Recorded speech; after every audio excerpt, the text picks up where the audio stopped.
Imphal phongkiba pausesing khana nabagidamakta khoi guest hoiling sin leibiri oja si hanmakta da myam saktak charamge oja SM JALAL president of AMMOCOC oja bohan makta yingbi viewers sing amdi north window me kede oja uttaran mukchari oja si imphal phongkiba pausesing gi maru be headlines samai da ai pukacharamge Manipur dagi lut tawkiba khusuklai sing general election pangthoknabagi tawriba State Bihar da Yorokle Haibagi NIA na report ama khangala kre amadi lona thingkraba United Kuki National Army ni chingnaba kedar sina Chuchanpur district ki ti kongrong fai khun gi khulakpa pathong haukip phuraba matungda hatoklamne hairi ojado khoi ahanbada pohchariba poinjana khoi hargar jal gi makhada central sponsor scheme gi makhada khunna sida pipeline tingakhiba harawa foki tawgudabu hairiba pipe Sigi Loisindana Yumthong Kudingi Ising Marik Amatasu Tahandana Government gi record di Yumthong Yangkhaida Taknava Ising Fanghale Hairamba Lamlongai gi Amatangai Primary School Asida su tuti Ising Fangre Angalwadi Center Ohum da su tuti Ising Fangre na Google da upload torombadagi akoi Lamlongai gi praja singna pendaba kayama phongdorli ojamse Taknava Ising Phangsu Phangdana akoi gi Fangkre haibagi aranda agenda phongdoklamba amadi Google upload tawrama mukoi paisa lothokpa yana apunbagi oiba lekai dugi secretary Bobina pendabsu phongdorli oja masigi matana kari mo thambini hanbo oina thaknabe sing pidringa da pigre haibagi mayamda khangalamba amadi Google da upload tawramba habse khoi leiriba khunja singje apangba sibo oina tarabra haibadugi pendaba kyam phongdori oja masi kari mo thambini Lengakna Pazapazaba scheme Kamu Paikatpa, Duga Prezada, Kana Hanba Pangan Gadoribani Haidana, Agui Tongan Tonganba, Tabak Toram Kam, and Lokatpa Masi, Agui Yamtuina, Lengakna Toba Tabamani, Dubut, Kui Yamaru Riba Wapam de Housing, Lengakna Paikaliba Tabak Singse, Prezada, Kadai Powa, Kanaba, Piribano, Prezada, Yohan Libra, Yohan Dabra, Prezasing Namadu, Kanaba Panganga Mibra. Aduga kanaba phangba ngamdribra haibasi yamna maroi wafam oi ana haujiki hairiba praja singda thaknana bai sing akoi yohan khre haidana Google da upload tawdana report pikhatna tawramaga adu praja dadi yomdre haiba wafam se masi tabada thudongna ningai oite akoi state sida masi anoba aman nate akoi masigi maruiba maramdi akoi kanu singase official singse masina corrupt practice torok padagini haina tumaina thamjage ana maruaina lengaki makhada leiriba official singse masi agoi mathauda sincere oina thabak tawbagi adumba culture ma wa culture ma khoi landam sida leitri fawbade sigumba thawro athok singse am toina tahigani ana maruaina corrupt practice se masi lengana sabchana sek tawtri fawba aduga loina na khoi thawak tawriba adumba employees singsinnasu akhoi miyamgi interesta thok tawgani habagi makhoi adumba conscience masi makhoi thamoida leifam thoi madugi wakhalondu makhoi thamoida leifam thoi aduga loinana sigoma thabak singsida akhoi compromise tawba yade akhoi chapchana as per rule gi matungina magi piriba akhoi chapchaba guidelines sing atu chapchana follow tawraga hairiba scheme se chapchana fulfill tawrabra Tawaktu Sapsana Mapung Pana execute Taurabra, my Piriba contractor Duna, Tawashima Pumpana execute Taurabra, Tawtribra, Hapsiam, Fasana section, Young Shalava Matunda, Adumba Tawaksim do, Madu, complete Oire, Natagana Tawaksim to execute Taure, have a report set of Toy, Madu Toram Dadana, Adugi on a Tainaba, a situation later Mise, Monsieur Koyadumba, official sing to give responsibility, Aduna official sing to give Matakta, Lengakna. Yamna akoi exemplary oiba yamna akanba chapchaba as per rule action lohonningi haina dumaina thamjake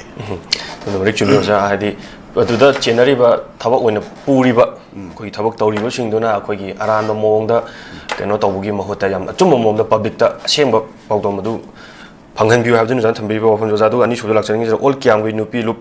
chokha thawrangi pangthokkiba mifam amada asumna akoi gi el ramesorna Suna Fondoki Lamda Masigi Mama Webi Kayana Boki Matamda Politician Singi Langda Tudanaba Sangwa Mihut Kalabadi Nungaiba Manipur Ama Wahenbada Achowa Todang Wigani Haiba Wafam Masi Fondoki Oza Achumba Chatpa Ngamba Achumba Haiba Ngamba Leader Ama Matau Tare Habduni MLA Ramesona Fondoki Race Masi पालिबा लेंगाक्सिनासु अचुम्बा चत्रबरा मरमदि हौजिकसे PR सु लेखिमनिना MLA सिंगसे मसागी अपाम opinion सु फोंदोकपुसु ngamdre aduna achumba chatpa ngamba achumba haiba ngamba leadership mama paame haibaduni adu elected matamda election matamda mama oibi singna khoigi lawkhiba thodang khoigi samna haibda khoi nupi lana lawkhiba thodang adumak chap manana khoigi election matamda achumba leadership khanbiba amadi afaba tingthokpa ngamgadawa mute khanbiu habduni phongdokpiri se oja masi mama oibi singna pumnamak daita lawbo ngambiradra natraga khoigi phongdokpire iba wafam masi khoi haide yadabagi election naksalakpagi mayamda utchaiba oibidura oja masi kari mot thambining oja amasi ma masaba khoi hairiba thabaksi chapchana madu follow toraga chatpra natraga chatabra haiba wafam duna tongana thamakanda ko ꯑꯩꯈꯣꯏꯒꯤ ꯃꯗꯨꯒꯤ ꯃꯇꯥꯡꯗꯨꯅ ꯃꯥꯒꯤ ꯋꯥꯐꯝꯗꯨꯅ ꯇꯣꯉꯥꯟꯅ ꯊꯝꯃꯀꯥꯟꯗ ꯃꯥꯅ ꯍꯥꯏꯔꯤꯕ ꯋꯥꯐꯝꯁꯦ ꯃꯁꯤꯃꯛꯇꯤ ꯑꯩꯈꯣꯏꯒꯤ ꯉꯁꯤꯃꯛ ꯑꯩꯈꯣꯏꯒꯤ ꯃꯅꯤꯄꯨꯔꯗ ꯂꯩꯔꯤꯕ ꯑꯩꯈꯣꯏꯒꯤ ꯇꯪꯗꯨ ꯂꯩꯇꯥꯗꯕ ꯌꯥꯝꯅ ꯑꯟꯔꯦꯁ ꯑꯣꯏꯕ ꯁꯦꯟꯇꯔꯗ ꯂꯩꯔꯤꯕ ꯂꯩꯉꯥꯛ ꯄꯥꯏꯔꯤꯕ ꯂꯨꯆꯤꯡꯕꯁꯤꯡꯁꯤꯅ ꯑꯩꯈꯣꯏꯒꯤ ꯂꯝꯗꯝꯁꯤꯒꯤ ꯄ꯭ꯔꯖꯥꯁꯦ ꯃꯁꯤ ꯇꯨꯃꯤꯠ ꯀꯥꯡꯗꯧꯅ ꯈꯟꯕ ꯁꯥꯟꯅꯅꯤꯡꯕ ꯃꯑꯣꯡꯗ ꯁꯥꯟꯅꯕ ꯑꯩꯈꯣꯏꯒꯤ ꯃꯤꯌꯥꯝꯁꯦ ꯈꯥꯏꯗꯣꯛ ꯈꯥꯏꯖꯤꯟ ꯁꯥꯟꯅꯔꯒ ꯂꯩꯕ ꯑꯩꯈꯣꯏꯒꯤ ꯄ꯭ꯔꯣꯕ꯭ꯂꯦꯝꯁꯤ ꯃꯇꯝ ꯁꯥꯡꯅ ꯂꯣꯏꯁꯟꯗꯅ ꯊꯝꯕꯤꯕ ꯁꯤꯒꯨꯝꯕ ꯃꯌꯥꯝꯁꯤ ꯌꯦꯡꯉꯨꯔꯀꯥꯟꯗ ꯂꯝꯗꯝꯁꯤꯒꯤ ꯑꯗꯨ ꯂꯩꯔꯤꯕ ꯃꯤꯍꯨꯠꯁꯤꯡꯁꯤꯅ ꯆꯞ ꯆꯥꯕ ꯂꯧꯐꯝ ꯊꯣꯛꯄ ꯑꯩꯈꯣꯏꯒꯤ ꯃꯤꯌꯥꯝꯒꯤ ꯏꯟꯇꯔꯦꯁꯇ ꯄꯥꯏꯈꯠꯐꯝ ꯊꯣꯛꯄ ꯊꯕꯛꯁꯤꯡꯗꯣ ꯄꯥꯏꯈꯠꯄ ꯉꯝꯃꯛꯇꯕꯁꯤꯒꯤ ꯍꯥꯏꯔꯨꯔꯀꯥꯟꯗ ꯑꯩꯈꯣꯏ ꯑꯁꯦꯡꯕ ꯂꯨꯆꯤꯡꯕꯁꯤꯡ ꯑꯗꯣ ꯃꯗꯨ ꯑꯩꯈꯣꯏ ꯄꯨꯊꯣꯛꯄ ꯉꯝꯅꯅꯕꯒꯤ ꯃꯗꯨ ꯉꯝꯗꯕꯗꯒꯤ ꯊꯣꯛꯂꯛꯄꯅꯤ ꯃꯗꯨ ꯉꯝꯅꯅꯕꯒꯤ ꯃꯤꯠꯌꯦꯡꯗ ꯀꯔꯤ ꯇꯧꯕ ꯇꯥꯏ ꯍꯥꯏꯅ ꯌꯦꯡꯕ ꯃꯤꯠꯌꯦꯡꯗ ꯏꯃꯥꯁꯤꯡꯗ ꯃꯥꯅ ꯑꯄꯤꯜ ꯇꯧꯔꯤꯁꯦ ꯃꯁꯤꯁꯨ ꯄꯥꯔꯠ ꯑꯃꯅꯤ ꯃꯁꯤ ꯁꯔꯨꯛ ꯑꯃꯅꯤ ꯍꯥꯏꯅ ꯑꯗꯨꯃꯥꯏꯅ ꯑꯩꯈꯣꯏ ꯂꯧꯕ ꯌꯥꯏ ꯑꯗꯨꯒ ꯇꯧꯕꯇꯕꯨ ꯏꯃꯥꯁꯤꯡ ꯈꯛꯇꯅ ꯑꯩꯈꯣꯏ ꯃꯁꯤꯒꯤ ꯆꯦꯟꯖꯦꯁꯁꯦ ꯄꯨꯔꯛꯄ ꯉꯝꯒꯗꯧꯕꯕꯨꯗꯤ ꯅꯠꯇꯦ ꯏꯃꯥꯁꯤꯡꯁꯨ ꯆꯦꯟꯖꯦꯁꯁꯤ ꯄꯨꯔꯛꯄꯗ ꯃꯈꯣꯏꯁꯨ ꯄꯥꯔꯠ ꯑꯃꯗꯤ ꯑꯗꯨꯝ ꯑꯣꯏ ꯌꯥꯝꯅ ꯃꯔꯨꯑꯣꯏꯕ ꯄꯥꯔꯠꯁꯨ ꯏꯃꯥꯁꯤꯡꯒꯤ ꯃꯥꯏꯀꯩꯗꯒꯤ ꯑꯣꯏꯕ ꯌꯥꯏ ꯍꯥꯏꯅ ꯑꯗꯨꯃꯥꯏꯅ ꯂꯧꯏ ꯑꯗ ꯂꯝꯗꯝꯁꯤꯗ ꯂꯩꯔꯤꯕ ꯏꯃꯥꯁꯤꯡꯕꯨ ꯑꯣꯏꯔꯣ ꯑꯩꯈꯣꯏꯒꯤ ꯁꯤꯚꯤꯜ ꯁꯣꯁꯥꯏꯇꯤꯒꯤ ꯂꯨꯆꯤꯡꯕꯁꯤꯡꯕꯨ ꯑꯣꯏꯔꯣ ꯅꯠꯇ꯭ꯔꯒꯅ ꯑꯩꯈꯣꯏꯒꯤ ꯑꯦꯀꯥꯗꯃꯤꯁꯤꯌꯟꯁꯤꯡ ꯑꯣꯏꯔꯣ intellectualsing oiro akhoi lamdam sil leriba miyam se kari tawi ay kanda election mayadana akhoi ki adum magi machin manau natraga sagai tinaba marup mapang natraga na akhoi ki kai gumba magi sendan thumdan lambida natraga kana bada akhoi adum share tawminaba share interest leiba adugumba miyoi sing he yengaga adum mai thokpa tawnabagi culture ama adum leiba digi sakcha haijanaba korfu korfang digi kari haiba tare akhoi party asumba makal gi tongan ba keno se sida sum leiba hai tare adu masina di akhoi election loi khra matungda akhoi lehoriba issue sing se sigidam ta lambi da lo ina muka akhoi adumai torga leiruba miyam se akhoi issue gi ne lambi da muka election loi khra matungda loi thorakpa election matamda akhoi thagat ka doriba adumba akhoi mihut sing se masi akhoi leiriba issue sing se masi solve toba ngamba issue sing se loisanba ngamba issue sing se loisanna gi oiba wakhalon leiba madugi policy program phajana leiba madu tawba ngamgadaba effective oigadaba imminent oigadaba adu miyoi sing to khallaga akhoi mihut oina puthokadaba ni haibigi wakhal du de akhoina khandaba adu election loi kharaba matungda akhoi issue sing dugi slogan lauba lambi da thorakpa si akhoi gi praja sing se culture oiraga hoge sahi akhoi hoge tam khara se sumai toraga dum lakpa si akhoi gi miyamna thengnari ado ngasi gi leriba ngasi maki leriba manipur gi situation se masi akhoi khangen pham yoba tumba thak ki situation ma akhoi leiraban nina akhoi gi miyam se mikap thokko matam moire akhoi gi miyam sina amtang akhoi gi lakaduri ba akhoi gi election se sa amtang mikap thokanda akhoi election gi matam da sel yaudana aseng ba akhoi gi miyam gi oiba chapchana thabak tawgadaba miyam gi oiba aduba thawak tawningbagi will leiba thawak tawbagi experience leiba aduga thawak tawningbagi guts leigadaba commitment leigadaba conviction leigadaba that kind of persons akhoi elected oina amtang akhoi namdam sigi losing mani akhoi mihut ni haina amtang akhoi assembly se fill up tawseba madugi matam dai da akhoi leiriba akhoi kano sing se issue sing si solution laktabra yeng seba ana masi MLA Rameshwarna Thabibu Wafamsiga Mari Lenana, I Maikay Susuana, Miam says appeal toning and otherwise Tamsaki. Chumioza, I did Ima Katana Sum, Wiki Langa say,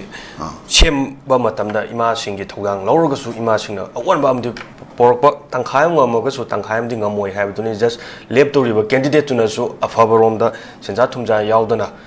Assembly gi mohut chinuna mayam gi apen ba ngang bang ngoda ba thabok tawong ngam goda bu su yam maru mathau tai amadi ima khakta da daita bu hun ba dudi awan ba ma porak podari kitang wana thokni ha bitino ja duga mathang lasan go point na ja khoi gi hana gi former chief minister nung thomam en biren singna lai ta khoi target phobak chau ikhai da changba ya gi da bu du changu haiba gi awai khum amadi amuk dr angomcha bimol na naril ler ga di achoba meeting am selu ai saruk ya gi ngamdragadi ma singe hayo zamasi that naril leragadi sangu haibagi yagidabdu naril leragadi sangu iti sangu haibagi awai akumama aduga dr angomcha bimol na naril leragadi achoba meeting am selu ai saru yage ngamdragadi ma singe hayo masi political view da yengba yabra natraga khoigi personal view da yengba yabra zamasi kari mo thaminingi amadi lakchaning of exchange of what haiba tare amana ama haiba amana mo khumokpa awai khum haja batare masi political gi view da yengba yabra natraga hojik leiba irang sida without political view out na leiba irang se amtang solution porok na ba khanasi haibagi view da yengba yabra oja masi matana kari mo thamining masi akhoi gi lamdam sida akhoi ne amna nungai jada ba hai tare akhoi ne amna nungai jada ba akhoi ne am laibak thibani haina akhoi ne lawjaba se akhoi lamdam sida lariba politician singsina akhoi masa gi hoiba responsibility do madu aina aigi responsibility se kadai phauba akhoi pangthokpa ngamgrabage haina subaina politician singsina khanbi bage mahutta akhoi blame game hai tare amana amada maral sinaba migi asoiba do matudi adum haiba aduga masa gi asoiba di akhoi kya kanna akhoi consider tawtaba sumbagi culture ama akhoi lamdam sida leiba political leaders singsida akhoi matam kya gi mamang take leirakpado ado si matang sida subadugi potu mami dai hen adumaina thamjage aduga akhoi gi thoiba akhoi gi crisis sigi manung da haiba tare akhoi miam sina akhoi matam sang na akhoi gi lamdam sida crisis sigi manung da leikhiba lengak se mase sida akhoi miam jin nungai trabani dana awana meama mayok narabani dana aduga problem se amuka center gi lengak pai riba losing ba singsina akhoi dual policy ama akhoi lamdam sida namthak tawba miam sida namthak tawba tongan mamong da kuki people singda ama haijan akhoi Meitei people singda ama haijan lemhoriba mayam sida ama haijan sumai toroga tongan mamong da center sina akhoi sanarakwa sigumba matam mamo woikhiba haitare mada akhoi gi miyam sina yamna ningba kairakwa paliba lengak sida yamna akhoi gi ningba kairakwa pelaktaba madugi anti incumbency si yam wangba haitare lengak sigi mayokta pendabagi wakhalon yam wangba madugi tendency si yam wangba timing ama khakta akhoi lok sabha gi election si lakhiba adugi lok sabha gi election si sida akhoi gi leiriba akhoi gi honorable MP akhoi kano se ojabi mol se masi akhoi parliament ma keno oina chatpa taragati MP oina chatpa taragati ma se he is an academician and he is an eminent person to speak out all the issues relating to the recent problems happening in Manipur sima phasana tawrani haibagi thajabase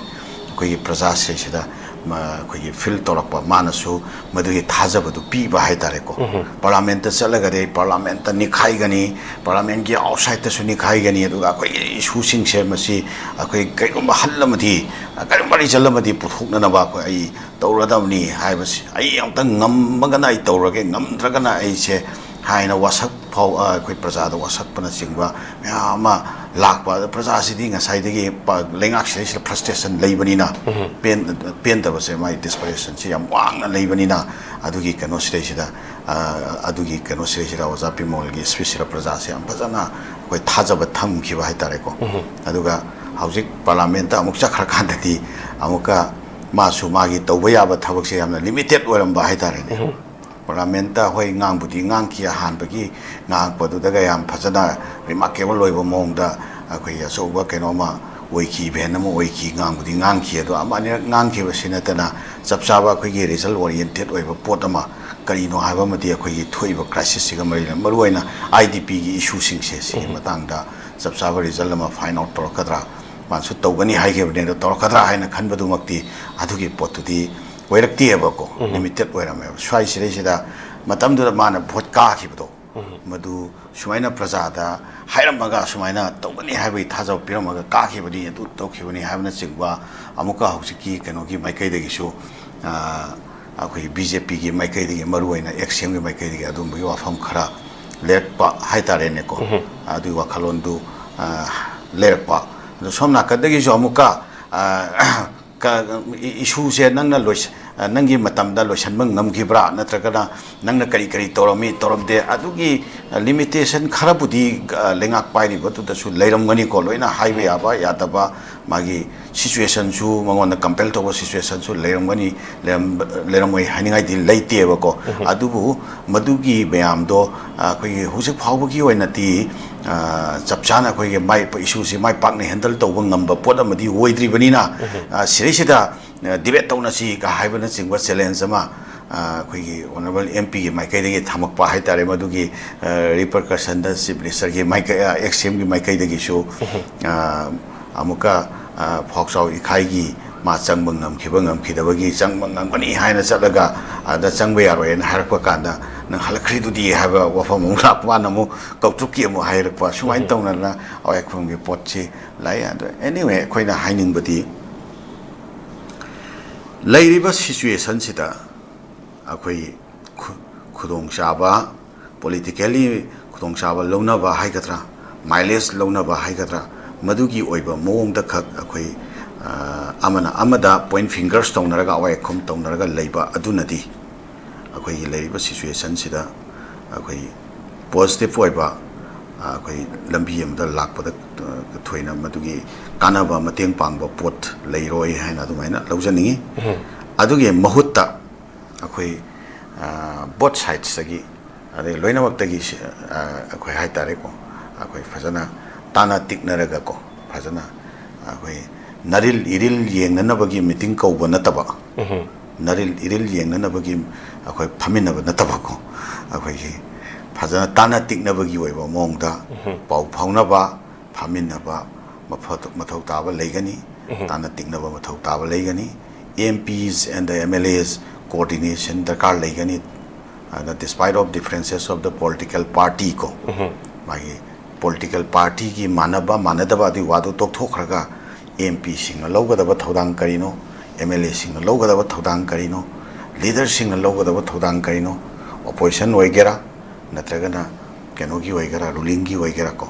seisra leiriba MLA sing chema city koksum channaba amati mathau tai aduga ꯑꯩꯈꯣꯏ ꯐꯖꯅ ꯂꯩꯔꯤꯕ ꯁꯤꯆꯨꯋꯦꯁꯟꯁꯦ ꯍꯦꯟꯗꯂꯤꯡ ꯇꯧꯕ ꯑꯩꯈꯣꯏ ꯂꯝꯗꯝꯁꯤꯗ ꯂꯩꯔꯤꯕ ꯃꯤꯌꯥꯝꯗ ꯐꯥꯎꯔꯤꯕ ꯅꯨꯡꯉꯥꯏꯇꯕ ꯑꯗꯒꯤ ꯑꯟꯔꯦꯁ ꯑꯣꯏꯕ ꯁꯤꯆꯨꯋꯦꯁꯟ ꯃꯌꯥꯝꯁꯦ ꯍꯦꯟꯗꯂꯤꯡ ꯇꯧꯕ ꯍꯧꯖꯤꯛ ꯍꯦꯟꯀꯠꯂꯛꯏꯕ ꯑꯩꯈꯣꯏ ꯇꯣꯈꯥꯏ ꯇꯥꯅꯤꯡꯕ ꯁꯛꯇꯤꯁꯤꯡꯒꯤ ꯍꯥꯏꯕ ꯇꯥꯔꯦ ꯁꯦꯄꯔꯦꯇꯤꯁ ꯑꯦꯂꯤꯃꯦꯟꯁꯤꯡꯒꯤ ꯑꯀꯟꯕ ꯃꯨꯚꯃꯦꯟ ꯑꯗꯨꯒ ꯅꯥꯀꯜ ꯑꯃꯔꯣꯝꯗ ꯑꯩꯈꯣꯏꯒꯤ ꯃꯔꯛꯇꯒꯤꯁꯨ ꯑꯩꯈꯣꯏ ꯄꯔꯄꯤꯇ꯭ꯔꯦꯇꯔꯁ ꯃꯌꯥꯝ ꯑꯃ ꯚꯦꯁꯇꯦꯠ ꯏꯟꯇꯔꯦꯁ ꯀꯥꯡꯕꯨ ꯃꯄꯥꯟꯒꯤ ꯚꯦꯁꯇꯦꯠ ꯏꯟꯇꯔꯦꯁ ꯀꯥꯡꯕꯨ खर थोरागा हाइतारेने थोलेदना हंदक बापांगी भेस्टेड इंटरेस्ट कांगु खर थोलागा अखोगी लमदम सिदा तोंगान तोंगान बा कांगलु फुरु मरुवाइना मैते यमसुं पांगनि मरक्ता सिंगचेप थाननबा मैते यमसुं पांगन खनहननबा थवैना अखोगी मपालोमदगी मही मसुम चारुबा मियोय खर थोरागा स्वाइदा खोंग लाउदना तौरिसे सिगुम्बा अनरेस्ट होइबा सिचुएशन सिदा खुदोंग चाबा लोरइनेबको मदु मै सोबै कनो मै कनो पाइरुबा हाइतारे मै isi toroke gaino mai adu engagement ama adu ki keno pairu raga thorpa masa masa ngangi ba mi sing du ki masa masa ki profile da moi kana no se masa na loin seng na lot ta bani adu yaujari bane ba ko moi kana no se kana ki agent no se masa masa profile sing do yauri me adu ga amuk soi da la ga mai te represent tawra ga wang ngang ba na amuk utpa soi cha khra kana akhoi ki bhakta haitare nagpur bhakta oiba Swaila gana maite represent to was habako. Aduga pangan maite ani ki marakta khana nanaba wang nangba that kind of elements akoi marktas thoreidana maruaina akoi manipur la leiriba maitai haiba kanglup chi leiriba kanglup mayam chi gi khwaidi hena masing yamba adu history gi tangkak kya da magi maitai na kanglup mayam chi ga punne hingwinarapagi magi historical responsibilities leiba aduma kanglup amaneba aduna haujik shu maitai kanglup na manipur la leiriba separatist element mayam chi masi maithiba pina na bohona bada kanglup phurup mayam se masi chana china na hingmina na bohona bada maitai kanglup na lawgada responsibility yam chauna lei haijaribo aduga ma gi responsibility sing je lawna na bagi ta mangonda leigadaba magi character mangonda leigadaba do's and don'ts adugi mayam du su puari ge mieng dagi mangonda yam lei haijaribo sigi shigomba agoi morality shumba wisdom se masi amona restore tauna na ba aduga manipur si toan tongan ba sakti kya na kaihan na bagi manung dagi amsung ba pandagi honara iba mayam se masi thengna na ba aduga coexistence ki mindset kanglu khuding makna akoi masel amaga thajana ba nungsi chana ba se amona restore tauna na ba si hotna ga da ba akoi tangai phada ba adumba need of the hour sita khoina lokhat ka da ba tangai phada ba akoi ge responsibility me amama leiri ba se through CSO na paikhat pati CSO na akoi implement to bodi yaroi ba CSO singti lengak ta coordination to ba natraga lengak na paikhat idu yaning traga yaning de haiba adune ba ana sigi daita myam se pangthok ka da ba political leadership se masi aige motadi akoi unity government ka sema su unity government ne to opposition so si crisis ki matam sida di opposition ruling ngaina taunadra wai khom taunadra tawse masi khitang pamphate adi mahutta unity government oina ga lakhanting he bako aduna swai sida khoi both opposition and ruling koksum chan naraga khoi mamang da soi khiba lan khiba hoi mioi bani leinaram gani congress ki matam da su soi khiba myamam leram gani ado hojik leiriba akhoi BJP gi regime sida su soi asoi ba myam leram gani ado hojik mamang da lekhiba XCM bireng gi matam da su soi khiba myam leram gani ibo bi gi matam da su soi khiba myamam leram gani madu amada blame game tawna ba to tokhoga koi coordination amada laga ba naril ilin teng na sena mifam sinsi na haibadudi adudi practical oiroi ba ko adui mohta coordination phamin na ba ya ba ye coordination na lakna ba inducive environment to madu paikhat piraga punna phamin na ba di darkar le ba phamin na raga issue mayam se musi solve to na ba mai kai rom da sanction piraga di manipur gi as well as a khoi future sigi oina afaba na bi oigani hana thaina thamjake yam chumyoja koi doctor angomcha bimol na elected person MP mo oigro matungda assembly da koi parliament da jaba tare koi IDP singi matang da adugi mati piendaba kholau lauki but du praja mayam na adagi elected sina expect tawri duga haidi matamdu da haidokibadu khara amdi ngangami adubu volume koi gi manung da ngangba yaba yadaba haiba kayama leramana mayamna pameba expectation du di yobongdam khide adugi hairamaga tauthorobaduga khenai habagi advantage lobo oina yengaga wa ngangnabagi mahut natre amadi opposition ruling yengnabagi matamsu oidre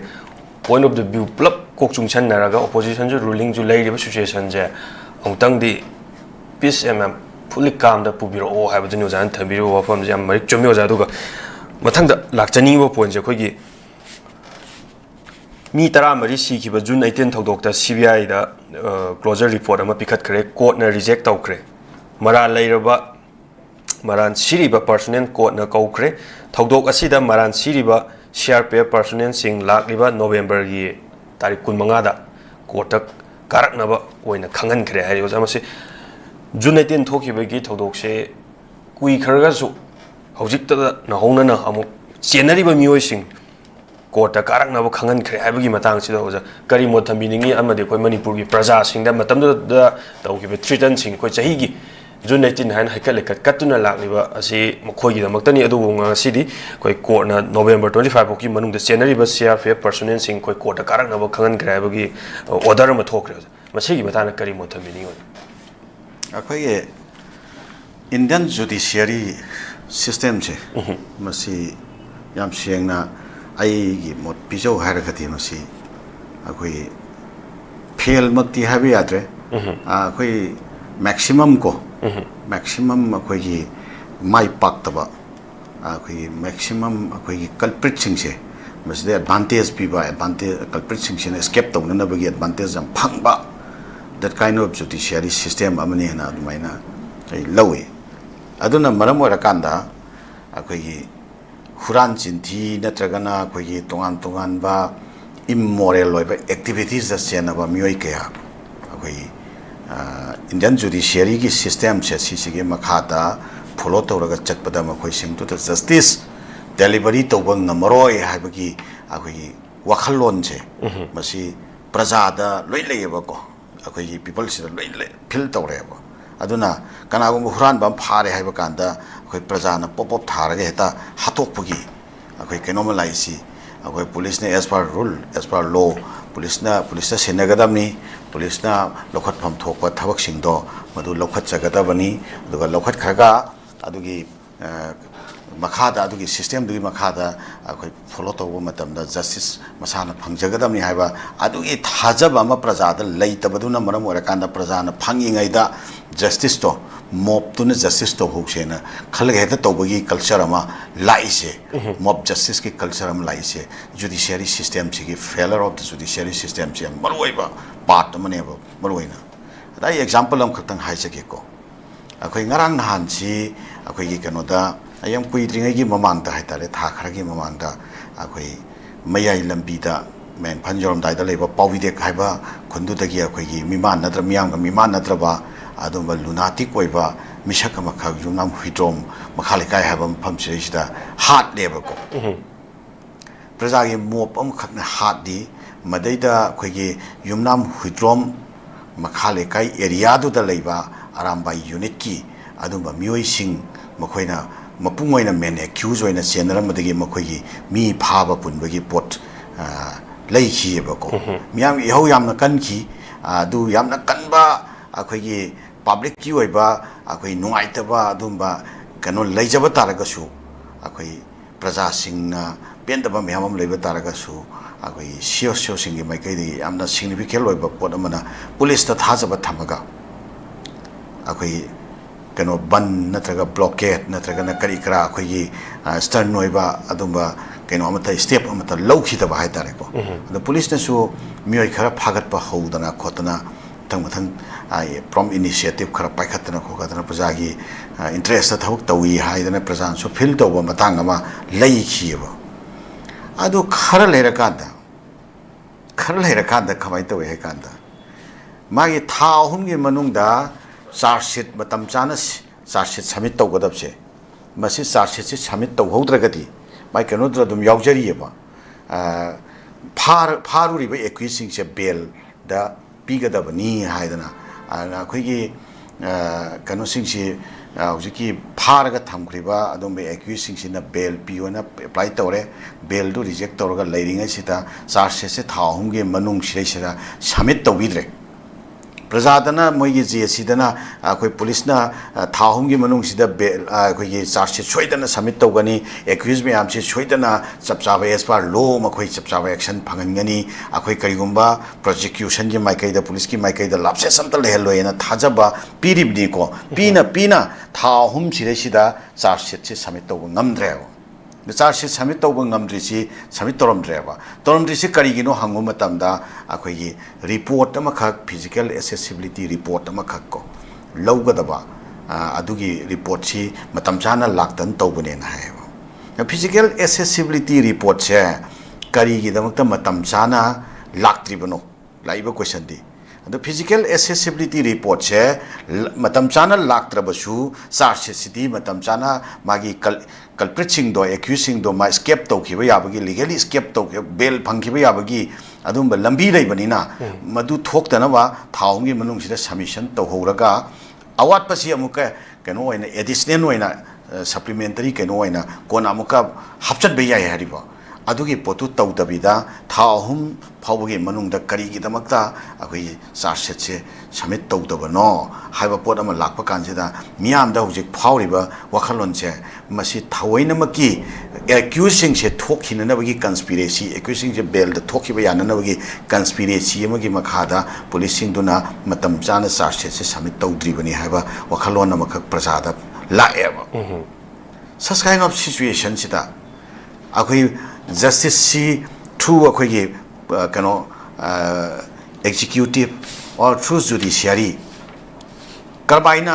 justice akhoi deliver tawni justice phangani na praja na kamaina asa tawturi no ado di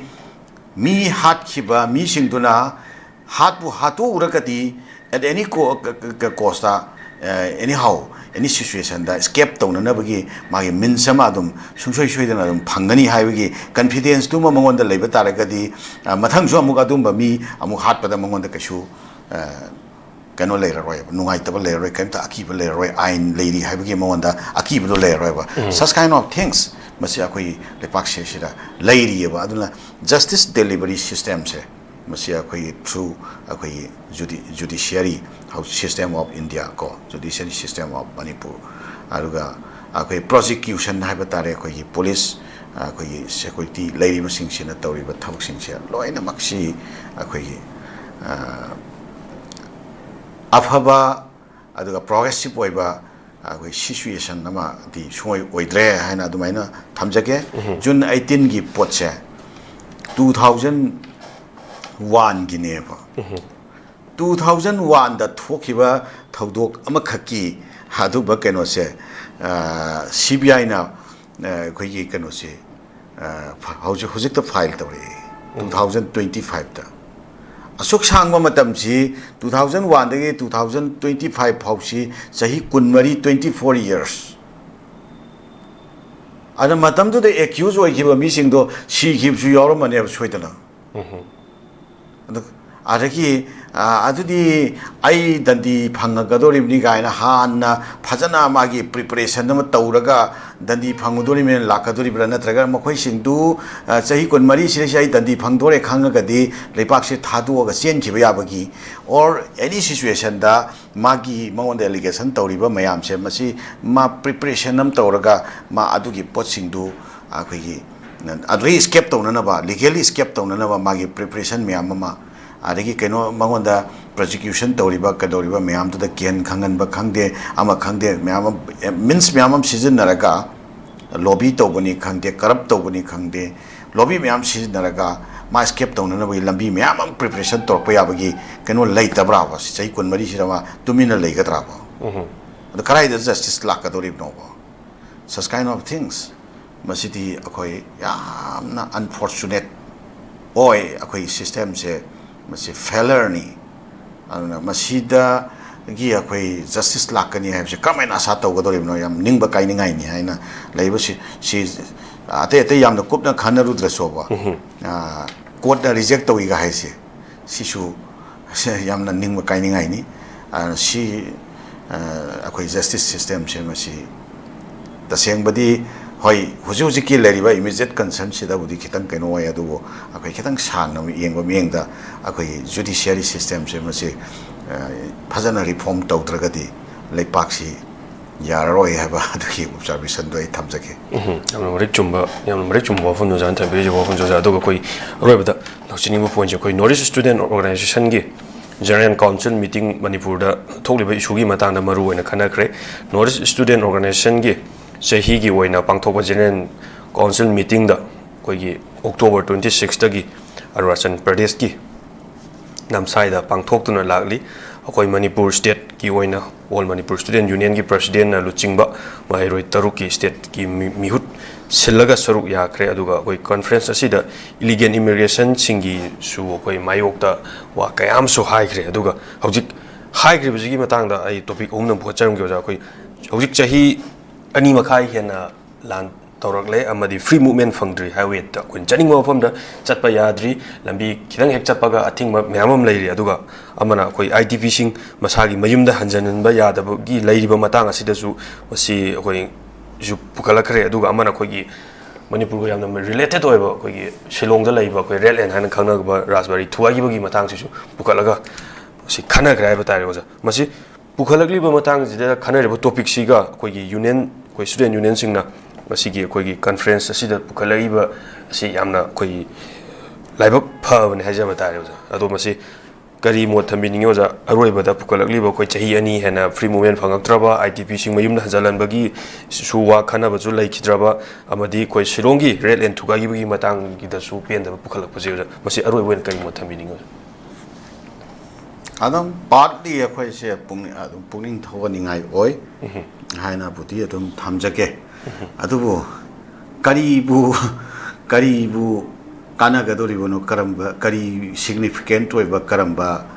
kano initiative puthora kadori no pukhali haibu di phare bako pukhala matung da kaido kari outcome no bo moi neso sina thora kadori si amatu su yamna chawba wahang namani pukhali haibu di phai akho so nungai ta ba da ko koi siragi em sugi akoi isin naw sing satna saru yabiri haibu so koi appreciate tawi anu nungai ba ko to yam phai do koi da sum lisang sitna laiba system akoi lisang sitna oi film se masi ge mieng da gi haija batare karibu kana ga dori buno haibo hangsi amuk lae ba ko ne so da pukhale ne so da thame koi gi sira free movement ja da wa pham khangkhalle ne so na kari taw dori no bo pukhala me haiba du ra ba kari taw dori no si ne maroi bo hangsi akhoi sirisida podama khak lei akhoi lamdam sida leiriba illegal immigrant sing siki issue haira sebo illegal immigrant sing siki issue se masi leingak na akhoi si address tawna na ba sigi issue si dil tawna na ba akhoi gi oiba ain leijei ba tongana leidro foreigners act leiri tongan ba ain miyamum leiri aduna sufficient oide haraga su ano ain su semba yayeba natraga han leijari ba ain sida amend to yayeba ano ba provision hapsan be yayeba hapsalaga fulfill to hon be yayeba aduga ain du enforce to na ba leiri ba khogi kano law enforcing agency sing sina as per law lamdam sida immigrant sing kanamata changak tanana ba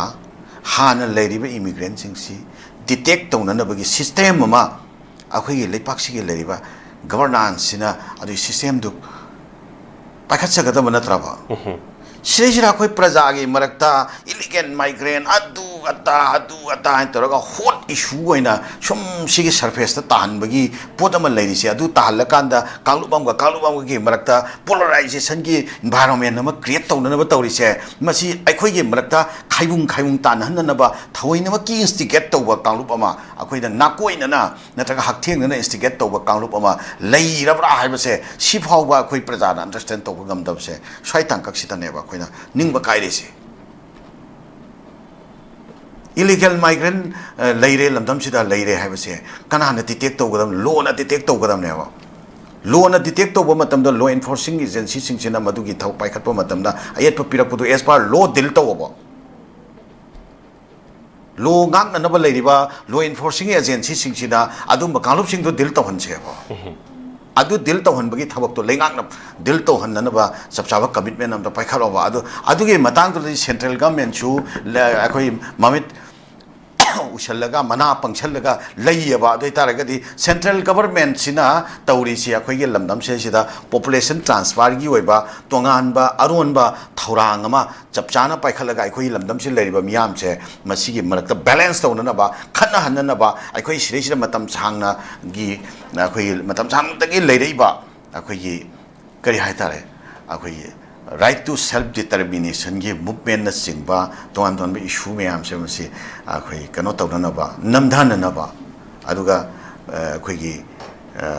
akhoi lamdam sida ge kanglup khara sizin naraga Myanmar gi soil da haitare makhoi gi waiba political objective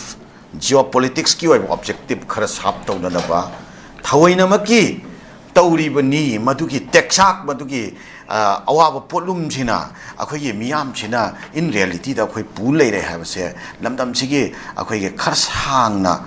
far sighted oiba adumba visionary oiba akhoi leadership akhoi sina akhoi uraga madudagi akhoi gi miyam se masi kalhona ba akhoi gi historical territory se ngakhauna na ba akhoi future da lakpa ya ba akhoi probable loiba unrest pe amse avoid tawna na ba thok thorom sing akhoi paikhalona na ba thagai ba akhoi lang me amse masidagi akhoi escape to hona na ba madu victim oi hodana ba thak paikhat pa gamba evil leadership to akhoi Manipur gi people na hauche hauche mathok taena adumaina thamsake ba yam mai chumme oja thakachari oja oja gi chilo matam kya kai thopi jona ngasi morning analysis asibu mapung pham gi damakta oja waring rai den thakachari amadi ngasi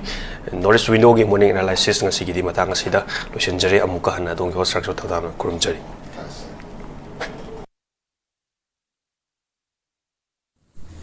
Nurse singidamak achoba opportunity ama buduna lakchari madudi hauzik Malaysia na Indian nurse singi oiba khudong chaba pinabagidamak midyang changlakli VC nursing loiraba chahi ahumdagi tadana experience leiraba miyoi singna khudong chaba asi lobiho khudong chaba adudi thagi oiva salary 1 lakh overtime incentive free accommodation ticketing amasung long term visa asina chingba khudong chaba sing asi fangbigani akupa marol gidamak makada pisariba 7005273217 natraga 7005063196 ta contact tawiro natraga aikhogi office Northeast Window TV building hata New Chakun Road ta lengsenbirau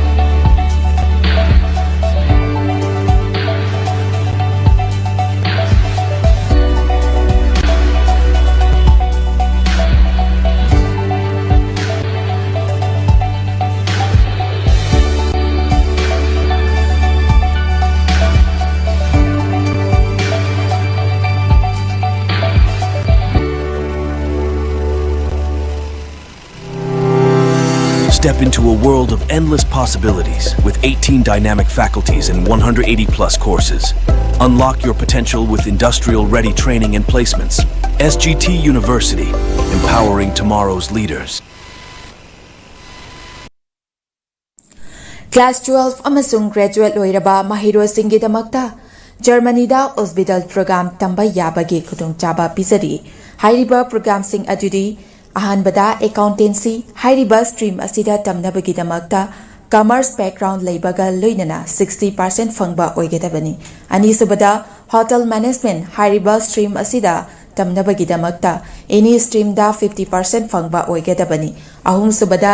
electronic engineering hairiba stream asida tamnabagidamakta physics chemistry maths background leibaga loinana 60% fangba oigedabani mari subada mechatronic engineering hairiba stream asida tamnabagidamakta physics chemistry maths background leibaga loinana 60% fangba oigedabani manga subada construction engineering hairiba stream asida tamnabagidamakta physics chemistry maths background leibaga loinana 60% fangba oigedabani taruk subada automatic mechatronic engineering hairiba stream asida tamnabagidamakta physics chemistry maths background leibaga loinana 60% fangba oigedabani taret subada electrical engineering hairiba stream asida tamnabagidamakta physics chemistry maths background leibaga loinana 60% fangba oigedabani nipan subada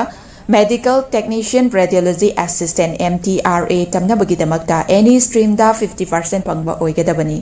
mapan subada medical assistant amasung tara subada nursing hariba sing asi tamnabagidamakta 12 natraga graduate loiraba singna apply toba yagani loinana hariba program sing asi tamba mahiroi singna thagi oiva stipend listing 100 dagina 1 lakh phawba chahi ahum phangani loinana 100% job guarantee in Germany da oigani loinana 100% education loan to support taujagani akupa marol gidamak 7005063196 ta contact tawbiru